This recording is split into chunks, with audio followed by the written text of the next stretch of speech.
Dan kita sekarang melanjutkan kisah tentang kota Mekah.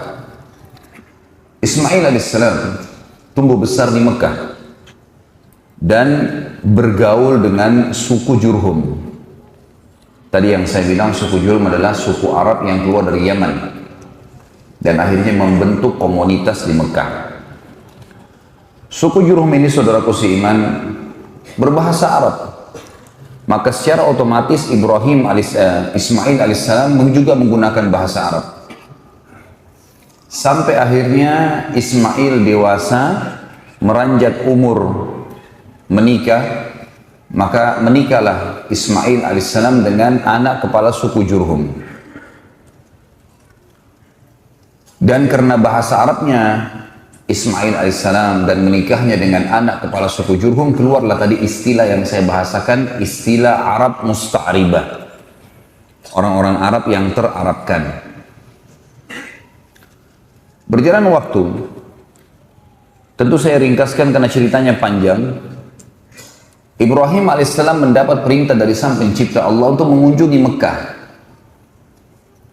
Dan akhirnya beliau datang mengunjungi Mekah, bertemu dengan istrinya Hajar. Dan kisah yang saya ambil adalah kunjungan beliau pada saat Ismail alaihissalam sudah menikah. Pada saat sudah menemui Hajar, kemudian dia bertanya di mana Ismail. Kata Hajar, sudah menikah, ada rumahnya sendiri. Tunjukkan di mana rumahnya, kata Ibrahim alaihissalam. Tunjukkanlah rumahnya. Pas tiba di sana, Ibrahim alaihissalam mengucapkan salam. Ternyata istrinya Ismail alaihissalam menjawab dari dalam. Kata Ibrahim setelah salam, di mana suamimu?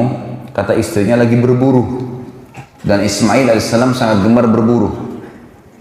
Biasanya zaman dulu orang kalau berburu balik kembali 2 bulan, 3 bulan baru kembali. Kemudian kata Ibrahim alaihissalam, bagaimana kehidupan kalian? Istri Ismail dalam riwayat ini menyebutkan hal-hal yang kurang nyaman bagi Ibrahim alaihissalam karena seakan-akan tidak berterima kasih dengan Allah. Kehidupan kami susah, kehidupan kami begini, kehidupan kami begitu, semuanya keluhan.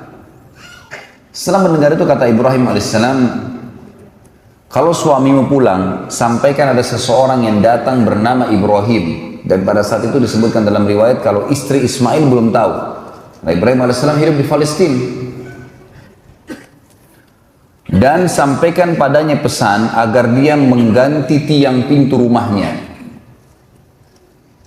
Baiklah, Ibrahim alaihissalam dalam riwayatnya dikatakan pulang ke rumahnya ketemu Hajar. Tunggu beberapa hari Ismail belum kembali lagi ke Palestina. Beberapa hari kemudian Ismail pulang menemui ibunya Hajar alaihissalatu wassalam. Kemudian dia pun pulang ke rumahnya. Lalu dia menanyakan kepada istrinya, apa ada orang yang datang? Kata istrinya, ada. Siapa namanya? Seseorang yang bernama Ibrahim. Apa yang dia tanyakan? Apa yang engkau bicarakan dengannya? Dia menanyakan kehidupan kita. Lalu apa yang kau jelaskan? Ya, kehidupan kita susah. Tidak seperti orang kaya si fulan dan si fulan. Ada orang-orang dari Jurhum yang kaya, rumahnya bagus, lebih bagus di Mekah. Lalu kata Ismail alaihissalam, apa pesannya? Kata istrinya, pesannya agar engkau mengganti tiang pintu rumahmu. Kata Ismail, kalau begitu, bungkuslah pakaianmu, aku sudah menceraikanmu. Karena yang datang itu adalah ayahku Ibrahim, seorang Nabi Allah. Dan perintah untuk mengganti tiang pintu artinya aku disuruh menceraikanmu. Makanya sampai keluar istilah bagi orang-orang Arab, kalau dia mau mengucapkan kalimat santun agar istri diceraikan, maka dia mengatakan, aku akan mengganti tiang pintu rumahku. Di sini ada akhwat datang hadir ya. Jadi kalau antum menggunakan ini berarti sudah ketahuan.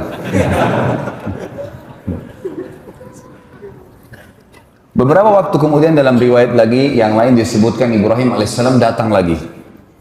Kedua kali, tapi entah jedah waktunya berapa tahun tidak tahu. Datang lagi sekali, ketemu dengan Hajar alaihissalam. Kemudian setelah ketemu, Ismail lagi keluar. Baik, saya mau datang ke rumahnya. Diberikan salam, ternyata sudah wanita lain sekarang. Ismail alaihissalam sudah menikah dengan wanita lain dari Jurhum. Lalu Ibrahim bertanya alaihissalam, di mana suamimu? Lagi pergi berburu. Bagaimana kehidupan kalian? Alhamdulillah kehidupan kami cukup. Orang ini mukminah. Semuanya disyukuri sama dia. Setelah panjang lebar dia cerita, kata Ibrahim alaihissalam, kalau suamimu pulang sampaikan salam seseorang yang bernama Ibrahim dan sampaikan padanya agar dia mempertahankan tiang pintu rumahnya. Ini yang senyum-senyum sudah tahu cara bercerai ya. Bukan saya ajarin loh ya. Cerai dalam Islam itu hukumnya hal mubah yang paling Allah benci. Tapi ini adab terjadi di sejarah para nabi-nabi. Kali ini Ibrahim alaihissalam tidak langsung pulang. Nunggu di situ. Nunggu sampai Ismail alaihissalam datang. Dan ada sebuah riwayat yang dipastikan insya Allah kesahihannya menjelaskan bahwasanya Ibrahim alaihissalam belum pernah bertemu dengan Ismail kecuali di saat itu.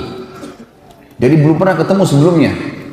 Dari waktu bayi diletakkan pertama di Mekah yang kosong itu, belum pernah ketemu sampai Ismail sudah menikah. Jadi bisa belasan mungkin puluhan tahun. Gitu. Tapi tidak disebutkan umur Ismail alaihissalam waktu itu berapa. Ada juga sebagian ulama yang menanggapi kisah ini mengatakan kemungkinan adalah Ismail alaihissalam pada saat itu sudah mencapai juga umur kenabian. Umur kenabian berarti 40 tahun. Yang berarti Ibrahim alaihissalam pada saat itu sudah 70 tahunan. Karena sudah hampir 80-an sekian. Ya. Maka ini sebuah pernyataan tentunya, tapi apapun itu yang jelas disampaikan kalau Ismail alaihissalam bertemu dengan Ibrahim. Setelah bertemulah dua orang ayah dan anak ini. Baru saja 2-3 hari ketemu, Ibrahim alaihissalam mimpi menyembelih anaknya. Mimpi menyembelih anaknya. Maka pada saat itu pun Ibrahim alaihissalam memanggil Ismail di pagi hari, kemudian mengatakan, ya Ismail, sesungguhnya aku melihat dalam mimpiku, aku menyembelihmu. Kira-kira bagaimana pendapatmu? Ada sebagian orang yang mengatakan di sini Ismail masih anak-anak, masih di bawah 10 tahun, masih di bawah 15 tahun. Tapi ditanggapi oleh para ahli sejarah yang lain atau para ulama yang lain, tidak mungkin anak-anak umur 15 tahun atau di bawah 10 tahun mau menerima lehernya disembelih. Masuk akal lah kira-kira kalau antum punya anak 10 tahun, sini nak, saya mimpi saya sembelih kamu. Larilah dia. Jadi yang lebih dekat sebenarnya adalah memang Ismail sudah sampai pada umur yang ternobatkan menjadi nabi. Bahkan pendapat yang dirajihkan oleh sebagian besar ulama adalah Ismail sudah dinobatkan jadi nabi pada saat itu. Jadi dia sama ayahnya sudah sama-sama nabi. Cuman Ibrahim alaihissalam rasul. Rasul berarti membawa syariat baru. Nabi hanya mengingatkan kaumnya apa yang disampaikan Nabi dan Rasul sebelumnya. Jadi Ismail tidak punya syariat baru, beliau Nabi, hanya menyampaikan kaumnya apa yang disampaikan ayahnya Ibrahim. Tapi Ibrahim Rasul, bawa syariat, dan bahkan termasuk ulul azm di antara 5 Rasul yang merupakan pilihan atau pemimpin para Nabi-Nabi dan Rasul yang Allah utus 120.000 Nabi, di antaranya 313 Rasul yang wajib kita imani, yang tertulis namanya di Al-Quran dan Sunnah, 25 Nabi dan Rasul. Ibrahim alaihissalam pada saat menyampaikan kalimat itu, kira-kira apa responnya Ismail alaihissalam? Wahai ayahku, kerjakan apa yang kau diperintahkan. Kau akan temui aku sebagai orang yang sabar. Dan kalimat ini teman-teman paling tepat diucapkan oleh seorang nabi. Ini minta disembelih. Dan perlu juga teman-teman tahu, di alam nabi-nabi, mimpi nabi nggak mungkin dari syaitan. Semua mimpi nabi benar. Kalau nabi yang mimpi, benar semuanya. Bahkan bisa terjadi adalah wahyu yang disampaikan kepadanya. Jadi mimpi di sini adalah satu hal petunjuk. Ringkas cerita teman-teman sekalian, akhirnya Ibrahim dan Ismail menuju ke tempat yang sudah dilihat dalam mimpinya untuk disembelih. Tempatnya di wilayah antara Muzdalifah dengan Mina.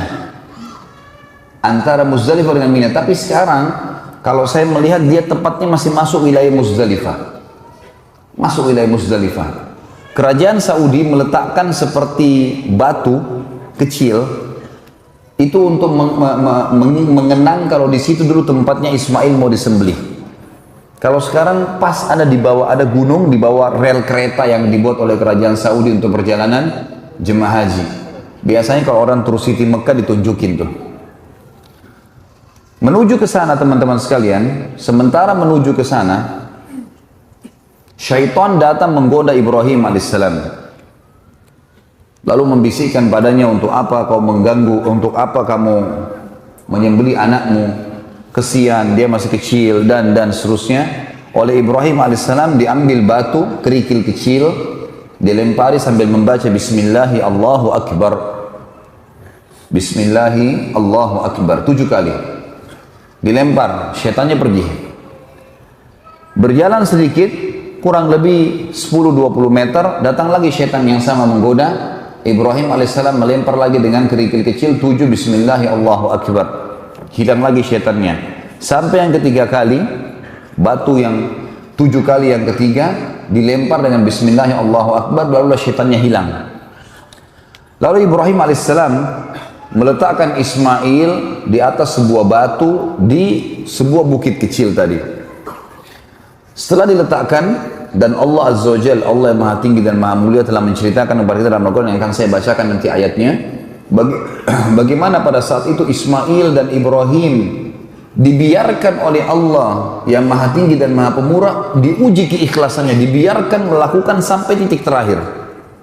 Sampai dalam ayat nanti kita akan baca, pada saat keduanya sudah pasrah, betul-betul Ismail sudah menyerahkan lehernya, dan Ibrahim sudah mengangkat pedang dan mengayunkan pedangnya, memang sudah betul-betul akan disembelih. Pada saat itulah Jibril alaihissalam menahan pedang Ibrahim alaihissalam. Dan Allah berfirman padanya, hai Ibrahim, kau telah mempercayai mimpi, dan sungguh kami akan menggantikan anakmu itu dengan sembelihan domba yang besar. Sebelum saya lanjutkan, saya akan baca dalilnya surah As-Saffat yang menceritakan masalah apa tadi saya sampaikan. Surah As-Saffat, surah nomor 37, ayat 102 sampai 111. 102 sampai 111, surah As-Saffat, surah nomor 37. A'udzu billahi minasyaitonir rajim. Falamma balaga ma'ahu as-sa'ya qala ya bunayya inni ara fil manami anni azbahuka fanzur madza tara. Qala ya abati if'al ma tu'mar satajiduni insyaallahu minas sabirin. Falamma aslama wa tallahu lil jabin wa nadainahu ayya Ibrahim qad saddaqta ar-ru'ya inna kadzalika najzil muhsinin inna hadha lahuwal bala'ul mubin wa fadaynahu bidhibhin 'azim. Wa tarakna alaihi fil akhirin salamun ala Ibrahim kadzalika najzil muhsinin innahu min ibadinal mu'minin. Maka tak kala anak itu sampai pada umur sanggup, terjemahan bahasa Indonesia kita begitu di Quran. Di sini makna yang lain tadi saya bilang, pendapat ulama adalah sudah sampai pada umur kenabian, dan umumnya Nabi diutus berapa? 40 tahun. Baik. Berusahalah bersama-sama Ibrahim, mulailah bergerak dengan ayahnya. Ibrahim berkata, hai anakku, sesungguhnya aku melihat dalam mimpi bahwa aku menyembelihmu. Maka coba fikirkan apa pendapatmu. Bagaimana kira-kira menurut kamu? Ia menjawab, Ismail alaihissalam, hai ayahku. Dan di sini menggunakan kalimat abati. Ya abati. Saya pribadi menggunakan itu buat anak-anak saya. Mereka saya suruh panggil abati, karena memang kalimat ini sebenarnya kalimat dalam bahasa Arab yang paling santun untuk memanggil ayah.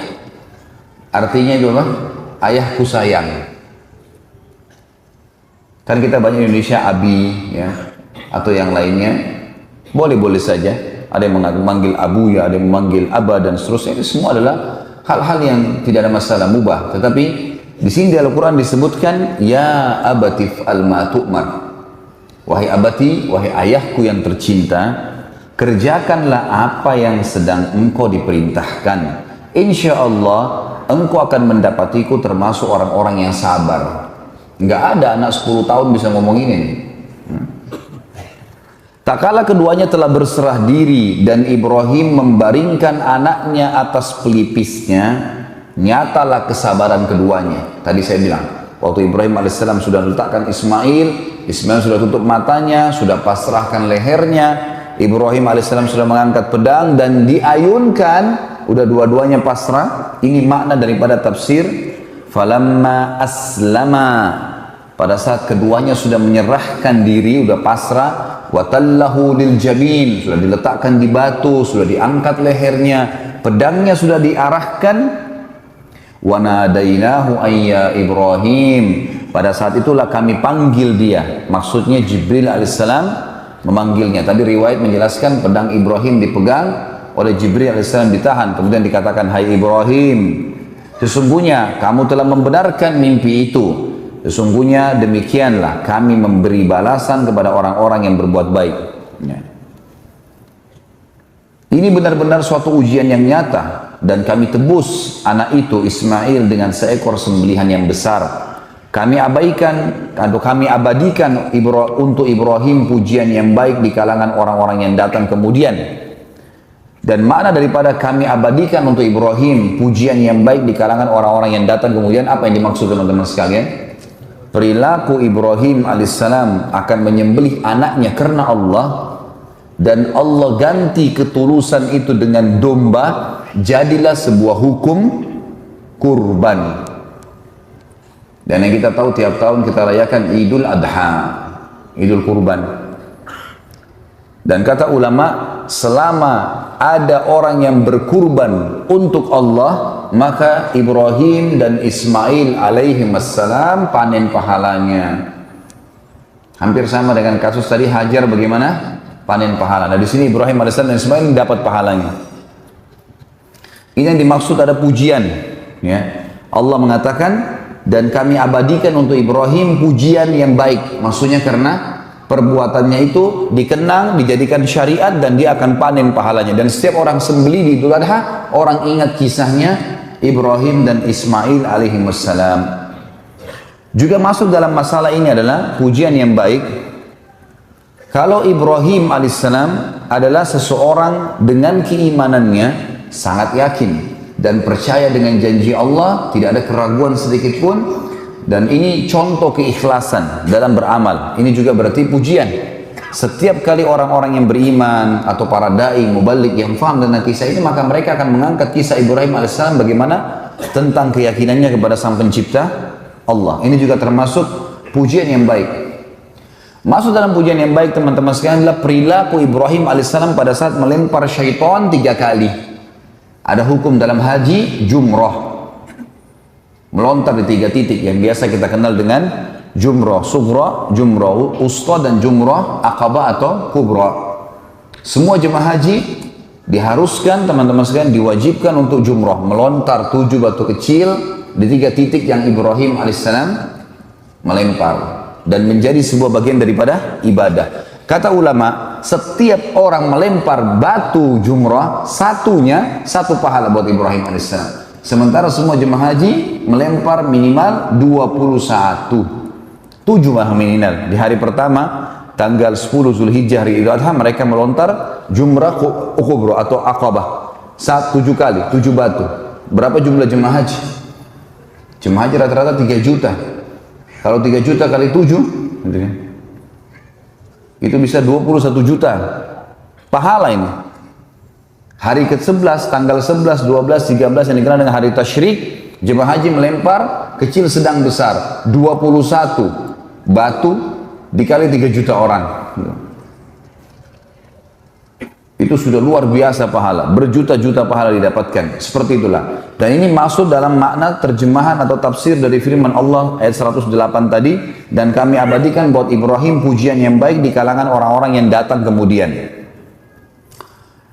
Dan Ibrahim akan diberikan kesejahteraan yang dilimpahkan padanya. Demikianlah kami memberi balasan kepada orang-orang yang berbuat baik, sesungguhnya ia termasuk hamba-hamba kami yang beriman. Setelah kejadian itu, Ibrahim dan Ismail AS balik, membawa domba itu, kemudian menyembelihnya. Dan menjadi sebuah informasi di Mekah, kalau Ismail AS tidak jadi disembelih. Dan ada perintah dari Allah untuk menyembelih domba ini. Maka semua orang-orang yang beriman pada saat itu dianjurkan untuk menyembelih